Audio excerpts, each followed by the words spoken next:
سلام دوستان، من علی هستم. خوش اومدید به ویدیو دیگه. امروز میخوایم بریم به سراغ شرکت هایی که مایکروسافت قرار بخرشون.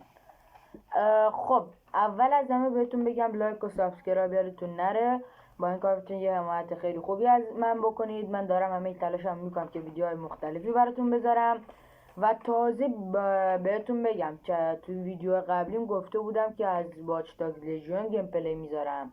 بعد مرده الان پلی استیشن هم بهم داد، در واقع بازی ریختنش تموم شد، ولی الان مرده به دیروز بهم زنگ گفت که چون من هکی میریزم، گفت که بازی واچ داگز لژیون تکی پیدا نکردم، با سینکرید والهالا پیداش کردم. یعنی این که میخوام بهتون بگم که هم از واچ داگز لژیون قرار گیم پلی داشته باشیم، هم از آساسین کرید والهالا. خب بریم سراغ ویدیو. یکی از شرکت های مهم بازی سازی که مایکروسافت اونا رو خریده، آخرین شرکتی که خریده فکر کنم این بود، بتسدا بود آخرین شرکتی که خرید. اگر اشتباه نکنم مایکروسافت آخرین شرکتی که خرید بتسدا بود. خب بعد حالا ما میگیم آقا بتسدا خودش یه پا میتونه کنه دومو داره، اصلا دوم پایه اصلی بتسدا. خب اویل ویدین، دیشونور، ولفنشتاین، بتسدا بیشتر کارش توی بازی های شوتر خوبه، شوتر اول شخص. چون مثلا من اویل ویدین و دیشونور بازی کردم تو پلی استیشن، اصلا جالب نبود اصلا.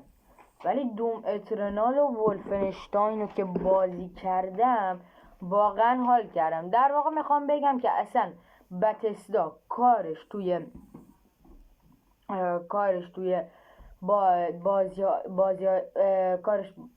فقط توی بازی شوتر خوبه. حالا شاید بعدا خودشو با مایکروسافت بتونه نشون بده.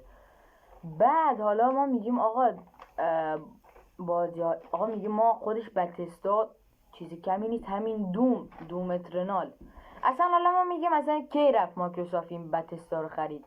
اگر تون باشه دوم اترنال 1 یا 2 فروردین منتشر شد و 1 2 3 4 ماه بعدش چیز شد،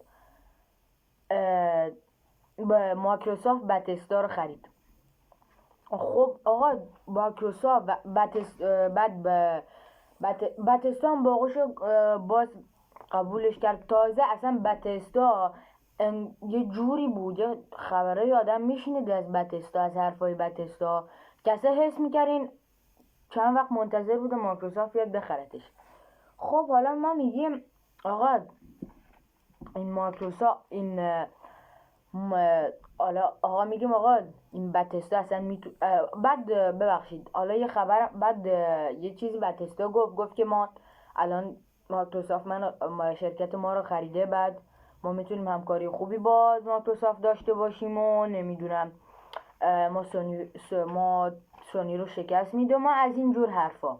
سونی هم واکنش خاصی نشون نداد، ولی حالا نمیخوام بگم که نمیخوام طرفداری کنسول پلی استیشن رو بکنم، ولی آقا اصلا سونی همیشه برای بازی انحصاری آماده بوده، همیشه.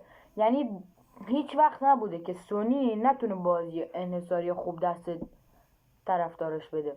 همیشه اصلا آقا تو بگو مایکروسافت بره راکستار رو بخره، ولی بازم سونی براش فرقی نمیکنه، بازم بازی خوب میده. حالا ما اصلا تو این ویدیو درباره سونی حرف خاصی نمیزنیم و این من واقعا بی‌طرفم و بی‌تعصب. اینو توجه کنید که من تعصبی روی هیچ کدوم از کنسولا ندارم. خب آقا حالا میخوایم بدونیم که اصلا مایکروسافت چه شرکتایی رو میخواد بخره. چند وقت پیش فیل اسپنسر اومد گفت که من میخوام چند تا بازی چند تا شرکت ژاپنی خیلی کوچیک رو، حالا بگم چرا میخواد ژاپنیا رو بخره. اولا که بگم مایکروسافت از نظر اینکه شرکت بازی‌هاش که اون بازی‌هایی که از طرف شرکت‌های ژاپنیان خیلی ضعیف بوده، در واقع خیلی ضعیف بود. حالا خواسته برین چند تا شرکت کوچیک ژاپنی رو میخواد بخره. خب حالا بعد یه چیز دیگه هم میخواد به یه شرکت دیگه هم میخواد بخره که اون واقعا دیگه قوقا به پا میکنه. حالا اون شرکت چیه؟ اون شرکت کنامی هستش.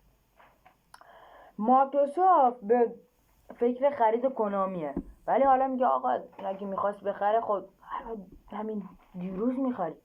نه آقا، اصلا وقتی بخواد یه شرکت رو بخره موانع زیادی داره، پیش روش موانع زیادی داره. ولی حالا چه دیدی؟ شاید اصلا چند وقت یه خبر اومد مایکروسافت کنامی هم خرید. ببینید اصلا مایکروسافت کنامی رو بخره دیگه واقعا یه قوقای اساسی به پا میشه. ببینید یعنی اصلا مایکروسافت بره کنامی رو بخره دیگه اصلا دیگه دیگه اصلا نیاز نیست بره شرکت دیگه بخره. همین کنامی یه تنه هرچی بازی برات عالی میده. خب حالا یه شرکت دیگه هم میخواد بخره، آقا میگه آقا نه بابا این عمرم بره اینو بخره. حالا اون شرکت چیه؟ اون شرکت وارنر برادره. چند وقت پیش یه خبر فروش بخش سرگرمیش در واقع، یعنی فقط بخش سرگرمی رو میخواد بخره، اون بقیهش که به درد مایکروسافت نمیخوره، چون وارنر برادر یه بخش مالی گیم داره، یه بخش فیلم داره. خب فقط میخواد اون بخش گیم رو بخره مایکروسافت. و چند تا مشتری دیگه هم داشت این شرکت وارنر برادر که حالا ممکنه به احتمال خیلی قوی به مایکروسافت برسه. حالا بعد گفتن که نه آقا احتمالاً به فروش گذاشته نخواهد شد. حالا ولی این احتمال هست که مایکروسافت بره وارنر برادر رو بخره. خب حالا میریم سراغ استودیوی بعدی که یوبیسافته. یوبیسافت میگه آقا نه آقا یوبیسافت چه عمرن یوبیسافت بره بذاره مایکروسافت بخرتش. ولی مایکروسافت درباره این همچین چیزی اقدام کرده بود، ولی یوبیسافت اگر حالا نمیدونم میدونید یا نه، یوبیسافت اصلا خودش دوست نداره شرکت‌های خودشو به شرکت‌های بازی سازی بزرگ بفروشه. دوست داره برای همه کنسولا بازیاش منتشر شه. حالا نمیدونم همچین چیزی که دوست داره برای هم کنسول بازیاش منتشر شه رو نمیدونم، ولی اینو میدونم که یوبیسافت دوست نداره شرکت‌های بازی سازی و شرکت‌های معروف بازی سازی بیان استودیوشو بخرن. ولی خب بازم احتمال داره که مایکروسافت بتونه یوبیسافت رو بخره. یه مورد دیگه هم هست، شرکت والو. خب والو خودش شرکت بازیسازی بزرگیه که تا حالا هیچ وقت طرفدارای بازی‌ها شرکتشو ناامید نکرده و همیشه بهترین بازی‌ها رو بیرون داده. ولی حالا اگر اصلا بخوادیم به این شرکت والو به فروش گذاشته بشه، کی باید رضایت بده؟ فکر کنم یه آقای به اسم گیب نیوئله، اگر اشتباه نکنم فامیلشو فکر نکنم درست تلفظ کرده باشم، ولی اگر اشتباه نکنم گیب نیوئله. خب اصلا واقعا من خودم یکی از طرفدار شرکت والوم که اصلا والو بهترین بازی ها رو تونسته همیشه بده. بعد حالا یه شرکت دیگه هم در واقع اصلا ببینید اینایی که من میگم حالا ممکن اصلا مخالفتی باشه هر چی باشه، ولی یه احتمالی داره که مایکروسافت بره این شرکت ها رو بخره. خب حالا مورد بعدی چیه؟ مورد بعدی اکتیویژن. ما حالا میگین نه آقا اکتیویژن نیست، الکی حرف مفت نزن. ولی چرا؟ اکتیویژن هست، ولی اکتیویژن قیمت خیلی بالایی داره. واسه همین مایکروسافت به خاطر قیمت بالاش شاید نتونه بره بخره این شرکت، ولی بازم احتمالش هست.